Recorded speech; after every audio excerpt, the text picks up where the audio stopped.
Évangile de Jésus-Christ selon saint Luc. En ce temps-là, Jésus expulsait un démon qui rendait un homme muet. Lorsque le démon fut sorti, le muet se mit à parler et les foules furent dans l'admiration.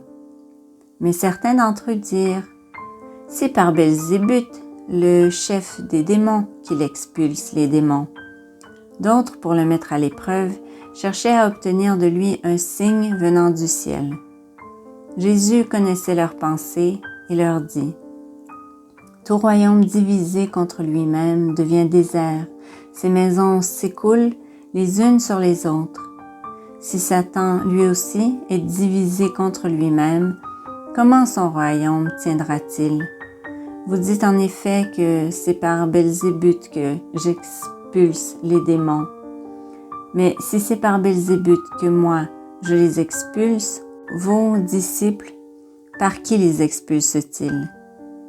Dès lors, ils seront eux-mêmes vos juges.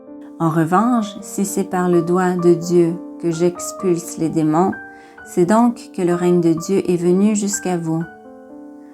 Quand l'homme fort et bien armé garde son palais, tout ce qui lui appartient est en sécurité.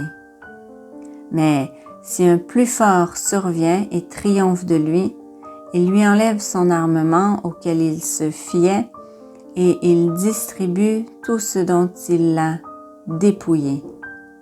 Celui qui n'est pas avec moi est contre moi. Celui qui ne rassemble pas avec moi disperse. Dans l'évangile d'aujourd'hui, on accuse Jésus d'avoir chassé les démons par la force du mal.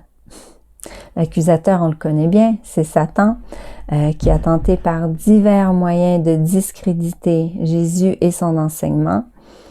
Mais Jésus démontre comme cette argumentation est absurde, et puis il nous dit clairement, « Celui qui n'est pas avec moi est contre moi.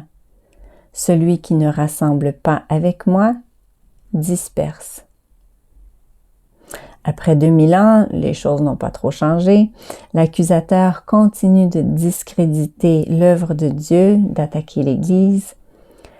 Connaissant la nature humaine, Jésus nous a mis en garde contre la querelle qui, plutôt que de bâtir et rassembler, détruit et disperse.